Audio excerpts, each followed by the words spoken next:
एक महत्त्वाची बातमी आहे। बदलापूरचे माजी नगराध्यक्ष वामन म्हात्रे यांच्या अडचणीमध्ये आता वाढ झाली आहे। वामन म्हात्रे यांची जामीन याचिका कल्याण न्यायालयानं फेटाळली आहे। दरम्यान बदलापूरमधील लैंगिक अत्याचाराविरोधातील आंदोलनादरम्यान म्हात्रे यांनी महिला पत्रकाराशी अश्लाघ्य भाषेचा वापर केला होता। बसून दबाव होता काय नेमकं पोलीस स्थानकामध्ये तुमचं झालेलं, दोघांना बसून काय नेमकं सूचना देण्यात आल्या आणि तो पोलीस अधिकारी कोण होता?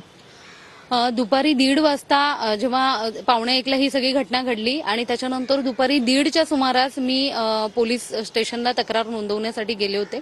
दुपारी 1:30 वाजल्यापासून मी सतत पोलिसांना रिक्वेस्ट करत होते माझी तक्रार नोंदवून घेण्यासाठी, मात्र तक्रार माझी ऐकून घेतली जात नव्हती, नोंदवली जात नव्हती, नुसता जबाब नोंदवून घेतला जात होता। आणि त्यानंतर मग ज्या वेळेला वामन म्हात्रे त्या ठिकाणी आले त्यानंतर पोलिसांनी त्यांना आणि मला त्यांच्या केबिनमध्ये बसवलं। आमचे सिनियर पीआय किरण बालवडकर सर त्यांनी केबिनमध्ये बसवलं आणि त्यांनी मग मला म्हटलं की तुम्ही एकमेकांना बरीच वर्ष झाली ओळखताय, एकमेकांशी तुमचे चांगले संबंध आहेत, मग तुम्ही तक्रार करण्यापेक्षा एकमेकांबरोबर बोलून ह्या गोष्टी तुम्ही बोलून ह्या गोष्टी सोडवा किंवा हे करा। तर मी त्यांना म्हटलं की मी त्यांच्याबरोबर बोलण्यास इच्छुक नाहीये, मला तिथे बसायचं देखील नव्हतं, पण त्यांनी मला खूप फोर्स करून त्या ठिकाणी बसवलं।